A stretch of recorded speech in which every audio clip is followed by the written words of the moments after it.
शांति, एक माँ और बेटी के बीच की एक अनोखी कहानी। आइए जानते हैं क्या है खास इस कहानी में। स्वर्गीय देवनाथ मेरे अभिन्न मित्रों में थे। आज भी जब उनकी याद आती है तो वह रंग रेनियाँ आंखों में फिर जाती हैं और कहीं एकांत में जाकर जरा रो देता हूँ। हमारे और उनके बीच में 200-250 मील का अंतर था। मैं लखनऊ में था, वे दिल्ली में। लेकिन ऐसा शायद ही कोई महीना जाता हो कि हम आपस में ना मिल पाते हों। वे स्वच्छंद प्रकृति के, विनोद प्रिय, सहृदय, उदार और मित्रों पर प्यार देने वाले आदमी थे, जिन्होंने अपने और पराये में कभी भेद नहीं किया। संसार क्या है और यहाँ लौकिक व्यवहार का कैसे निर्वाह होता है, ये उस व्यक्ति ने कभी न जानने की चेष्टा की। उनके जीवन में ऐसे कई अवसर आए जब उन्हें आगे आने के लिए होशियार हो जाना चाहिए था। मित्रों ने उनकी निष्कपटता से अनुचित लाभ उठाया और कई बार उन्हें लज्जित भी होना पड़ा। लेकिन उस भले आदमी ने जीवन से कोई सबक न लेने की कसम खा ली थी। उनके व्यवहार ज्यों के त्यों रहे। जैसे भोलानाथ जिए वैसे ही भोलेनाथ मरे। जो उस दुनिया में वह रहते थे वे निराली दुनिया थी, जिसमें संदेह, चालाकी और कपट के लिए स्थान न था। सब अपने थे, कोई गैर न था। मैंने बार बार उन्हें सचेत करना चाहा, पर इसका परिणाम आशा के विरुद्ध हुआ। मुझे कभी कभी चिंता होती थी कि उन्हें इसे बंद न किया तो नतीजा क्या होगा। लेकिन विडंबना ये थी कि उनकी स्त्री गोपा भी कुछ उसी सांचे में ढली हुई थी। हमारी देवियों में जो एक चातुरी होती है, जो सदैव ऐसे उड़ाऊ पुरुषों की असावधानी पर ब्रेक का काम करती है, वो उससे वंचित थी। यहाँ तक कि वस्त्र आभूषण में भी उसे विशेष रुचि न थी। अतः जब देवनाथ के स्वर्ग रोहण का समाचार मिला और मैं भागा हुआ दिल्ली गया तो घर में बर्तन भांडे और मकान के सिवा और कोई संपत्ति न थी। और अभी उनकी उम्र ही क्या थी जो संचय की चिंता करते। 40 भी तो ना पूरे हुए थे। ये तो लड़कपन उनके स्वभाव में ही था। लेकिन इस उम्र में प्राय सभी लोग कुछ बेफिक्र रहते हैं। पहले एक लड़की हुई थी, इसके बाद 2 लड़के हुए। दोनों लड़के तो बचपन में ही दगा दे गए थे। लड़की बच रही थी और यही इस नाटक का सबसे करुण दृश्य था। जिस तरह का इनका जीवन था, उसको देखते इस छोटे से परिवार के लिए 200 रुपये महीने की जरूरत थी। 2-3 साल में लड़की का विवाह भी करना होगा। कैसे क्या होगा, मेरी बुद्धि कुछ काम न करती थी। इस अवसर पर मुझे ये बहुमूल्य अनुभव हुआ कि जो लोग सेवा भाव रखते हैं और जो स्वार्थ सिद्धि को जीवन का लक्ष्य नहीं बनाते, उनके परिवार को आड़ देने वाले की कमी नहीं रहती। ये कोई नियम नहीं है, क्योंकि मैंने ऐसे लोगों को भी देखा है जिन्होंने जीवन में बहुतों के साथ अच्छे सलूक किए, पर उनके पीछे उनके बाल बच्चों को किसी ने पूछा तक नहीं। लेकिन चाहे कुछ हो, देवनाथ के मित्रों ने प्रशंसनीय औदार्य से काम लिया और गोपा के निर्वाह के लिए स्थायी धन जमा करने का प्रस्ताव किया। 1-2 सज्जन जो ऐसे थे उससे विवाह करने को तैयार थे, किंतु गोपा ने भी उसी स्वाभिमान का परिचय दिया जो हमारी देवियों का जौहर है, और इस प्रस्ताव को अस्वीकार कर दिया। मकान बहुत बड़ा था, उसका एक भाग किराए पर उठा दिया। इस तरह उसको 50 रुपये माहवार मिलने लगे। वे इतने में ही अपना निर्वाह करने लगी। जो कुछ खर्च था वे सिन्नी की जात से था। गोपा के लिए तो जीवन में अब कोई अनुराग ही ना था। इसके 1 महीने बाद मुझे कारोबार के सिलसिले में विदेश जाना पड़ा और वहां मेरे अनुमान से कहीं अधिक 2 साल लग गए। गोपा के पत्र बराबर जाते रहते थे, जिससे मालूम होता था वे आराम से है, कोई चिंता की बात नहीं। मुझे पीछे ज्ञात हुआ कि गोपा ने मुझे भी गैर समझा और वास्तविक स्थिति छिपाती रही। विदेश से लौटकर मैं सीधा दिल्ली पहुंचा। द्वार पर पहुंचते ही मुझे भी रोना आ गया। मृत्यु की प्रतिध्वनि सी छाई हुई थी। जिस कमरे में मित्रों के जमघट रहते थे, उनके द्वार बंद थे। मकड़ियों ने चारों ओर जाले तान रखे थे। देवनाथ के साथ वे श्रीलुप्त हो गई थी। पहली नजर में तो मुझे ऐसा भ्रम हुआ कि देवनाथ द्वार पर खड़े मेरी ओर देखकर मुस्कुरा रहे हैं। मैं मिथ्यावादी नहीं हूँ और आत्मा की दैहिकता में मुझे संदेह है। लेकिन उस वक्त एक बार मैं चौंक जरूर पड़ा। हृदय में एक कंपन सा उठा। लेकिन दूसरी नजर में प्रतिमा मिट चुकी थी। द्वार खुला। गोपा के सिवा खोलने वाला था ही कौन। मैंने उसे देखकर दिल थाम लिया।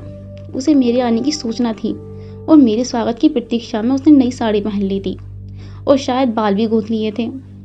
पर इन 2 वर्षों के समय ने उस पर जो आघात किए थे, उन्हें क्या करती। नारियों के जीवन में वे ये अवस्था है जब रूप लावण्य अपने पूरे विकास पर होता है। जब उसमें अल्हड़पन, चंचलता और अभिमान की जगह आकर्षण, माधुर्य और रसिकता आ जाती है। लेकिन गोपा का सब बीत चुका था। उसके मुख पर झुर्रियां और विषाद की रेखाएं अंकित थीं, जिन्हें उसकी प्रत्यनशील प्रसन्नता भी ना मिटा सकती थी। बालों पर सफेदी दौड़ चली थी और एक एक अंग बूढ़ा हो रहा था। मैंने करुण स्वर में पूछा, क्या तुम बीमार थी गोपा?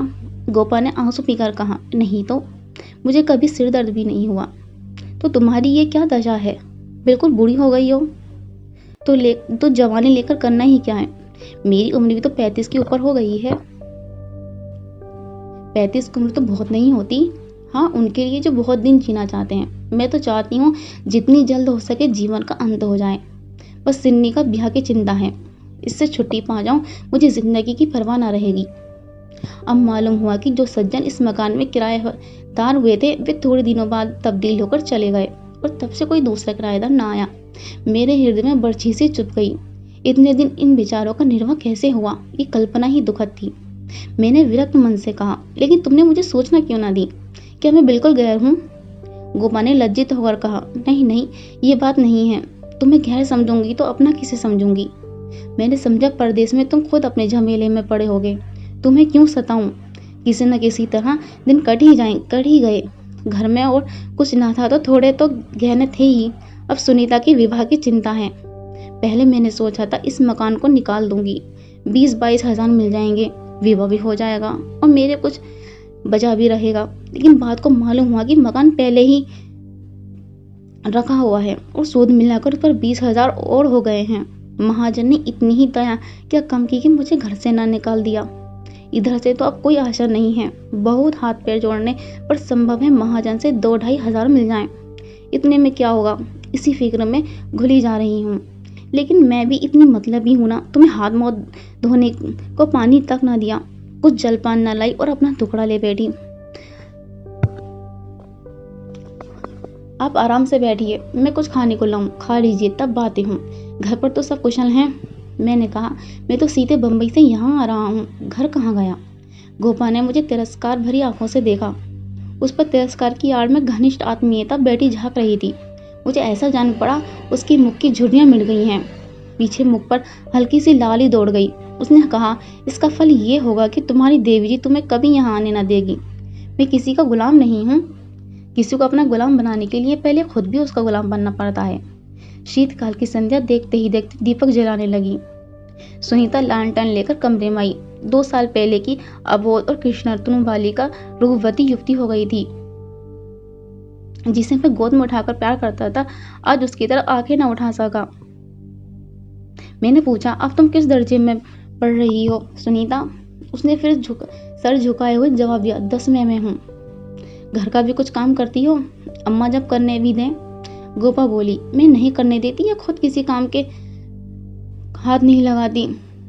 सुनीता मुंह फेरकर हंसती हुई चली गई। माँ की दुलारी लड़की थी। जिस दिन वे गृहस्थी का काम करती, उस दिन शायद गोपा रो रो कर आंखें फोड़ लेती। वह खुद लड़की को कोई काम न करने देती थी, मगर सबसे शिकायत करती थी कि वो कोई काम नहीं करती। ये शिकायत भी उसके प्यार का ही एक करिश्मा था। हमारी मर्यादा हमारे बाद भी जीवित रहती है। मैं भोजन करके लेटा तो गोपा ने फिर सुनीता के विवाह की तैयारियों की चर्चा छेड़ दी। इसके सिवा उसके पास और बात ही क्या थी। लड़के तो बहुत मिलते हैं, लेकिन कुछ हैसियत भी तो हो।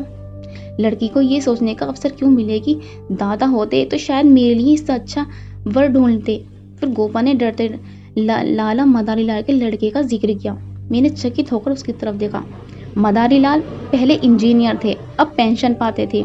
लाखों रुपये जमा कर लिए थे, पर अब तक उनके लोभ की भूख न बूझी थी। गोपा ने घर भी वे छाटा जहां उसकी रसाई कठिन थी। मैंने आपत्ति की, मदारी लाल तो बड़ा दुर्जन मनुष्य है। गोपा ने दांतों तले जीभ दबाकर कहा, अरे नहीं भैया, तुमने उन्हें पहचाना ना होगा। मेरे ऊपर बड़े दयालु हैं, कभी कभी आकर कुशल समाचार पूछ जाते हैं। लड़का ऐसा होनहार है कि मैं तुमसे क्या कहूँ। फिर उनकी यहाँ कमी किस बात की है? ये ठीक है कि पहले वे खूब रिश्वत लेते थे, लेकिन यहाँ धर्मात्मा कौन है? कौन अवसर पाकर छोड़ देता है? मदारी लाल ने तो यहाँ तक कह दिया कि वे मुझसे दहेज नहीं चाहते, केवल कन्या चाहते हैं। सुनीता उनके मन में बैठ गई है। मुझे गोपा की सरलता पर दया आ गई, लेकिन मैंने सोचा क्यों इसके मन में किसी के प्रति अविश्वास उत्पन्न करूं। संभव है मदारीलाल वे न रहे हों जिनकी भावनाएं बदलती भी रहती हैं। मैंने अर्थ सहमत होकर कहा, मगर ये तो सोचो, उनमें और तुममें कितना अंतर है। शायद अपना सर्वस्व अर्पण करके भी अपना मुंह सीधा ना कर सको। लेकिन गोपा के मन में बात जम गई थी। सुनीता को वह ऐसे घर में चाहती थी जहां वह रानी बनकर रहे। दूसरे दिन प्रातःकाल में मदारीलाल के पास गया और उनसे मेरी जो बातचीत हुई उसने मुझे मुग्ध कर दिया। किसी समय वे लो भी रहे होंगे। इस समय तो मैंने उन्हें बहुत ही सहृदय, उदार और विनयशील पाया। बोले, भाई साहब, मैं देवनाथ जी से परिचित हूँ। आदमियों में रतन थे। उनकी लड़की मेरे घर आए, ये मेरा सौभाग्य है। आप उनकी माँ से कह दो। मदारीलाल उनसे किसी चीज की इच्छा नहीं रखता। ईश्वर का दिया हुआ मेरे घर में सब कुछ है। मैं उन्हें जेरबान नहीं करना चाहता। मेरे दिल का बोझ उतर गया। हम सुनी सुनी बातों से दूसरों के संबंध में कैसी मिथ्या धारा कर लेते हैं, इसका बड़ा शुभ अनुभव हुआ। मैंने आकर गोपा को बधाई दी कि निश्चय हुआ कि गर्मी में विवाह कर दिया जाए। ये 4 महीने गोपा ने विवाह की तैयारियों में काटे।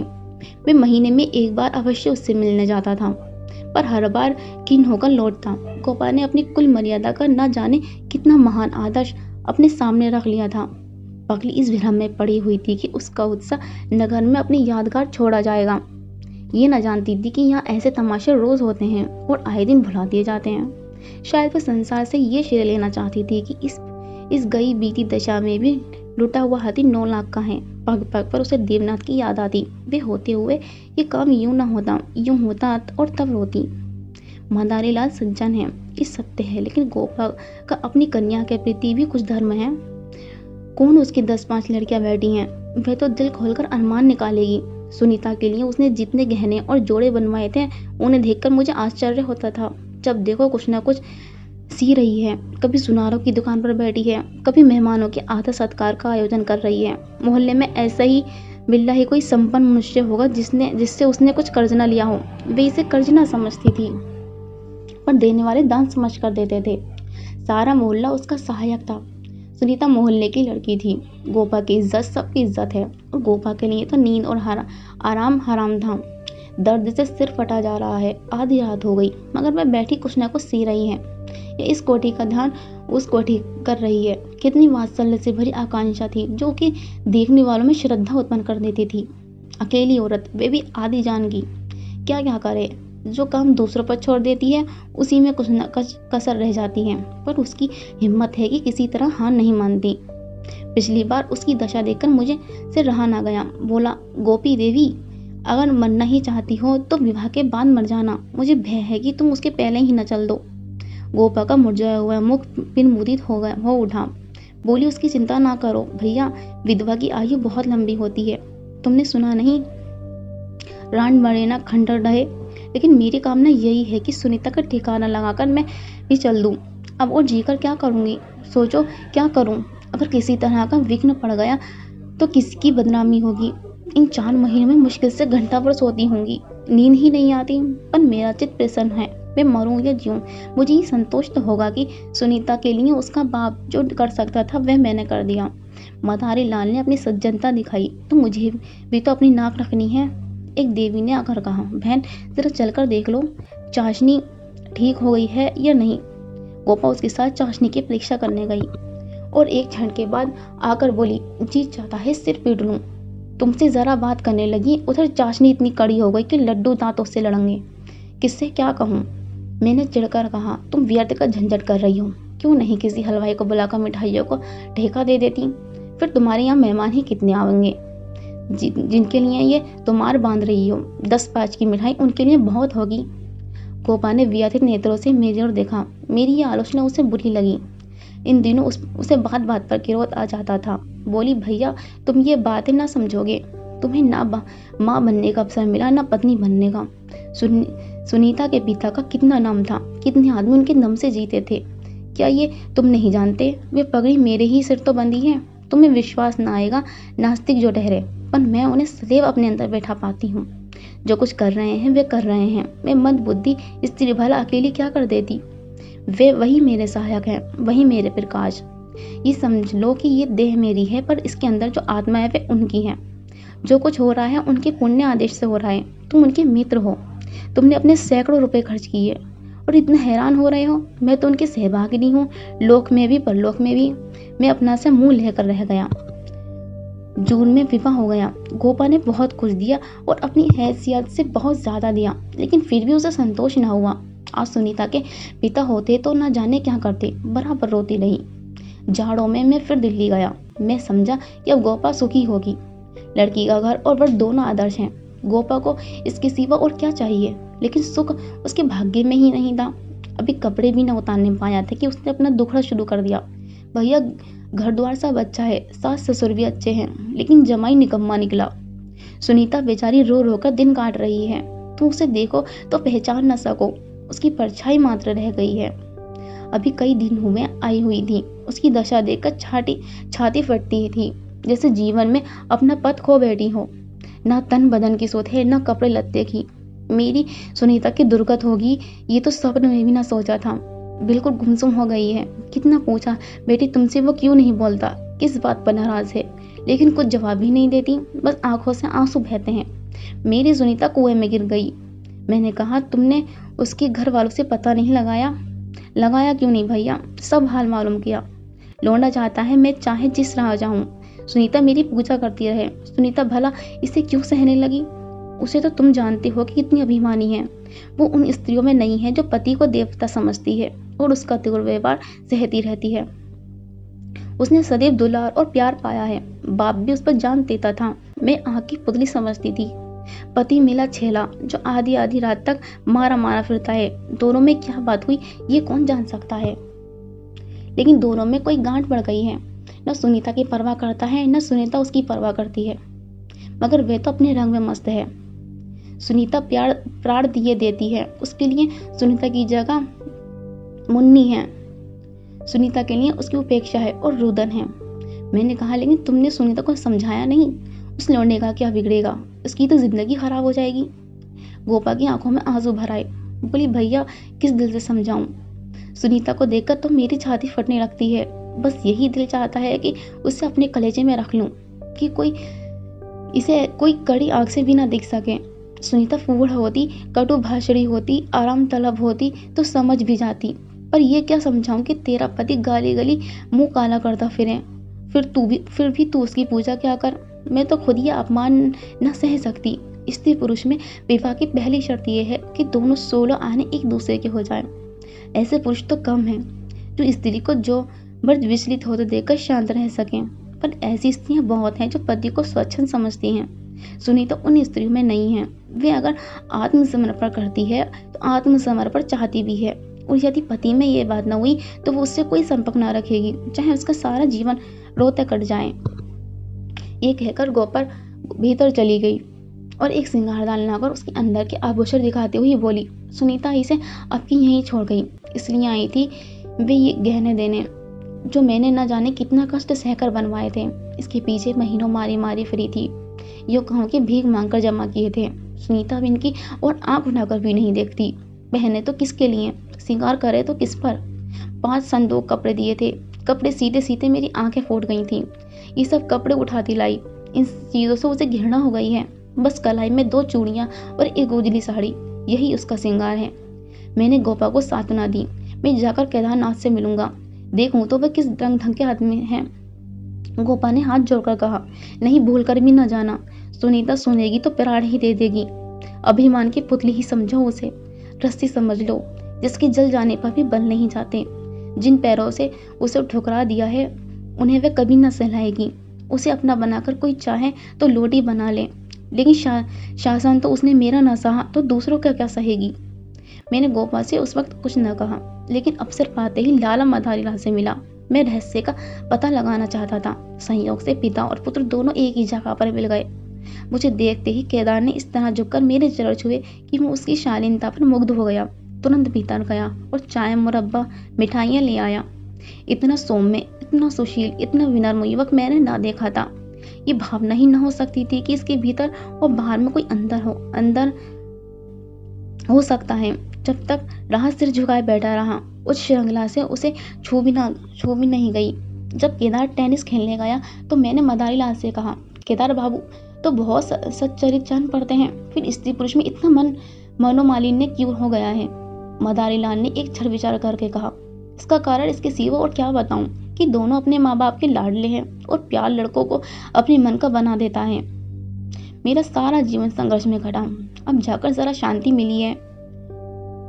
दिन भर परिश्रम करता था, संध्या को पढ़कर सो जाता था, स्वास्थ्य भी अच्छा न था, इसलिए बार बार ये चिंता सवार रहती थी कि संचय कर लूं, ऐसे न हो कि मेरे पीछे बाल बच्चे भीख मांगते फिरें। नतीजा ये हुआ कि इन महाशयों को मुफ्त का धन मिल गया, सनक सवार हो गई, शराब उड़ने लगी, फिर ड्रामा खेलने का शौक हुआ। धन की कमी थी ही नहीं, उस पर माँ बाप के अकेले बैठे, उसकी प्रसन्नता ही हमारे जीवन का स्वर्ग थी। पढ़ना लिखना तो दूर रहा, विलास की इच्छा बढ़ती गई, रंग और गहरा हुआ, अपने जीवन का ड्रामा खेलने लगे। मैंने ये रंग देखा तो मुझे चिंता हुई, सोचा ब्याह कर दो, ठीक हो जाएगा। गोपा देवी का पैगाम आया तो मैंने तुरंत स्वीकार कर लिया, पर सुनीता को देख चुका था, सोचा ऐसी रूपवती पत्नी पाकर इसका मन स्थिर हो जाएगा, पर वह भी लाडली लड़की थी, हठीली, अबोध, आदर्शवादिनी। सहिष्णुता तो उसने सीखी ही ना थी। समझौते का जीवन में क्या मूल्य है, इसकी उसे खबर ही नहीं। लोहा लोहे से लड़ गया, वह अभिमान से पराजित करना चाहती है, ये उपेक्षा से यही रहस्य है। और साहब मैं तो बहू को ही अधिक दोषी समझता हूँ। लड़के प्राय मनचले होते हैं, लड़के स्वभाव से ही सुशील होती हैं और अपनी जिम्मेदारी समझती हैं, उसमें ये गुण ही नहीं। डोंगा कैसे पार होगा ईश्वर ही जाने। सहसा सुनीता अंदर से ही आ गई, बिल्कुल अपने चित्र की रेखा सी, मानो मनोहर संगीत की पृथ्वी धमनी हो। कुंदन तपकर भस्म हो गया था। मिटी हुई आशाओं का इससे अच्छा चित्र नहीं हो सकता। उलाहना देती हुई बोली, आप न जाने कब से बैठे हुए हैं, मुझे खबर तक नहीं, और शायद आप बाहर चले भी जाते। मैंने आंसुओं के वेग को रोकते हुए कहा, नहीं सुनीता, ये कैसे हो सकता था, तुम्हारे पास ही आ रहा था कि तुम स्वयं आ गई। मदारीलाल कमरे के बाहर अपनी कार की सफाई करने लगे, शायद मुझे सुनीता से बात करने का अवसर देना चाहते थे। सुनीता ने पूछा, अम्मा तो अच्छी तरह हैं? हाँ अच्छी हैं। तुमने अपनी ये क्या गत बना रखी है? मैं अच्छी तरह से हूँ, ये बात क्या है? तुम लोगों में ये ज्ञान बन है? गोपा देवी प्यार दिए डालती है, तुम खुद मरने की तैयारी कर रही हो, कुछ तो विचार से काम लो। सुनीता के माथे पर बल पड़ गए। अपने नाहक ये विषय छेड़ दिया। चाचा जी, मैं तो ये सोचकर अपने मन को समझा लिया कि मैं अभागिन हूँ, बस उसका निवारण मेरे बूते से बाहर है। मैं उस जीवन से मृत्यु को कहीं अच्छा समझती हूँ जहाँ अपनी कदर ना हो। मैं विरत के बदले में विरत चाहती हूँ। जीवन का कोई दूसरा रूप मेरी समझ में नहीं आता। इस विषय में किसी तरह का समझौता करना मेरे लिए असंभव है। नतीजे की मैं परवाह नहीं करती, लेकिन नहीं चाचा जी, इस विषय में अब कुछ न कहिए, नहीं तो मैं चली जाऊंगी। आखिर सोचो तो, मैं सब सोच चुकी और तय कर चुकी। पशु को मनुष्य बनाना मेरी शक्ति से बाहर है। इसके बाद मेरे लिए अपना मुंह बंद करने के सिवा और क्या रह गया था। मई का महीना था, मैं मसूरी गया हुआ था कि गोपा का ताहर पहुंचा। तुरंत आओ, जरूरी काम है। मैं घबरा तो गया, लेकिन इतना निश्चित था कि कोई दुर्घटना हुई है। दूसरे दिन दिल्ली जा पहुंचा। गोपा मेरे सामने आकर खड़ी हो गई, निष्पन्न मुंह, निष्पाट, जैसे तपेदिक की रोकी हो। मैंने पूछा, कुशल तो है? मैं तो घबरा उठा। उसने बुझी हुई आंखों से देखा और बोली, सच? सुनीता तो कुशल से है? हाँ अच्छी तरह है। और केदारनाथ? वे भी अच्छी तरह हैं। तो फिर क्या माजरा है? कुछ तो नहीं? तुमने तार दिया और कहती हो कुछ तो नहीं? दिल घबरा रहा था, इससे तुम्हें बुला लिया। सुनीता को किसी तरह समझाकर यहाँ लाना है। मैं तो सब कुछ करके हार गई कि इधर कोई नई बात हो गई। नई तो नहीं है, लेकिन एक तरह में नई ही समझो। केदार एक एक्ट्रेस के साथ कहीं भाग गया है, 1 सप्ताह में उसका कहीं पता नहीं है। सुनीता से कह गया है, जब तक तुम रहोगी घर में नहीं आऊँगा। सारा घर सुनीता का शत्रु हो रहा है, लेकिन वे वहाँ से टलने का नाम नहीं लेती। सुना है केदार अपने बाप के दस्तखत बनाकर कई हजार रुपए बैंक से ले गया है। तुम सुनीता से मिली थी? हाँ, 3 दिन से बराबर जा रही हूँ। वे नहीं आना चाहती तो रहने क्यों नहीं देती? वहाँ घुट घुट कर मर जाएगी। मैं उन्हीं पैरों लाला मदारीलाल के घर चला। हालांकि मैं जानता था कि सुनीता किसी तरह न आएगी, मगर वहाँ पहुंचा तो देखा कोहराम मचा हुआ है। मेरा कलेजा धक से रह गया। वहाँ तो अर्थी सज रही थी, मोहल्ले के सैकड़ों आदमी जमा थे। घर में से हाय हाय की क्रंदन ध्वनि आ रही थी। ये सुनीता का शब्द था। मदारीलाल मुझे देखते ही मुझसे उन्मुख की भांति लिपट गए और बोले, भाई साहब मैं तो लुट गया। लड़का भी गया, बहू भी गई, जिंदगी ही का हाथ हो गई। मालूम हुआ कि जब से केदार गायब हो गया था, सुनीता और भी ज्यादा उदास रहने लगी थी। उसने उसी दिन अपनी चूड़ियां तोड़ डाली थी और मांग का सिंदूर पोंछ डाला था। सास ने जब आपत्ति की तो उनको अपशब्द कहे। मदारी लाल ने समझाना चाहा तो उन्हें भी जली कटी सुनाई। ऐसा अनुमान होता था उन्माद हो गया है। लोगों ने उससे बोलना छोड़ दिया था। आज प्रातःकाल यमुना स्नान करने गई। अंधेरा था, सारा घर सो रहा था, किसी को नहीं जगाया। जब दिन चढ़ गया, बहू घर में ना मिली तो उसकी तलाश होने लगी। दोपहर को पता लगा कि यमुना गई है। लोग उधर भागे, वहां उसकी लाश मिली। पुलिस आई, शव की परीक्षा हुई। अब जाकर शव मिला है। मैं कलेजा थाम कर बैठ गया। हाय, अभी थोड़े दिन पहले तो सुंदरी पालकी पे सवार होकर आई थी, आज वे 4 के कंधे पर जा रही है। मैं अर्थी में साथ हो लिया और वहां से लौटा तो रात के 10 बज गए थे। मेरे पांव कांप रहे थे। मालूम नहीं ये खबर पाकर गोपा की क्या दशा होगी। प्राणांत अंत ना हो जाए, मुझे यही भय हो रहा था। सुनीता उसकी प्राण थी, उसकी जीवन का केंद्र थी। उस दुखिया के उद्यान में यही पौधा बचा था। उसे मैं हृदय रक्त से सींच सींच कर पाल रही थी। उसके वसंत का सुनहरा स्वप्न ही उसका जीवन था। उसमें कोपलें निकलेंगी, फूल खिलेंगे, फल लगेंगे, चिड़ियां उसकी डाली पर बैठकर अपने सुहाने राग गावेंगी। किंतु आज निष्ठुर नियति से उस जीवन सूत्र को उखाड़ कर फेंक दिया और अब उसके जीवन का कोई आधार न था। वे बिंदु ही मिट गया था जिस पर जीवन की सारी रेखाएं एकत्र हो जाती थी। दिल को दोनों हाथों से थामे मैंने जंजीर खटखटाई। गोपा एक लालटेन लिए निकली। मैंने गोपा के मुख पर एक नए आनंद की झलक देखी। मेरी शोक मुद्रा देखकर उसने मात्र व्रत प्रेम से मेरा हाथ पकड़ लिया और बोली, आज तो तुम्हारा सारा दिन रोते ही कटा। अर्थी के साथ बहुत से आदमी रहे होंगे। मेरे जी में भी आया कि चलकर सुनीता के अंतिम दर्शन कर लूं, लेकिन मैंने सोचा जब सुनीता ही ना रही तो उसकी लाश में क्या रखा है, ना गई। मैं विस्मय से गोपा का मुंह देखने लगा। तो इसे ये शोक समाचार मिल चुका है, फिर भी ये शांति और विचल रहे। बोला, अच्छा किया ना गई, रोना ही तो था। हाँ और क्या, रोई यहाँ भी, लेकिन तुमसे सच कहती हूँ, दिल से नहीं रोई। न जाने कैसा आंसू निकल आए। मुझे तो सुनीता के मुंह से प्रसन्नता हुई। दुखी अपनी मान मर्यादा लिए संसार से विदा हो गई, नहीं तो न जाने क्या क्या देखना पड़ता। इसलिए और भी प्रसन्न हूँ उसे अपनी आन निभा दी। स्त्री के जीवन में प्यार न मिले तो उसका अंधी ही हो जाना अच्छा। तुमने सुनीता की मुद्रा देखी थी? लोग कहते हैं ऐसा जान पड़ता था मुस्कुरा रही है। मेरी सुनीता सचमुच देवी थी। भैया, आदमी इसलिए थोड़े ही जीता है कि रोता रहे।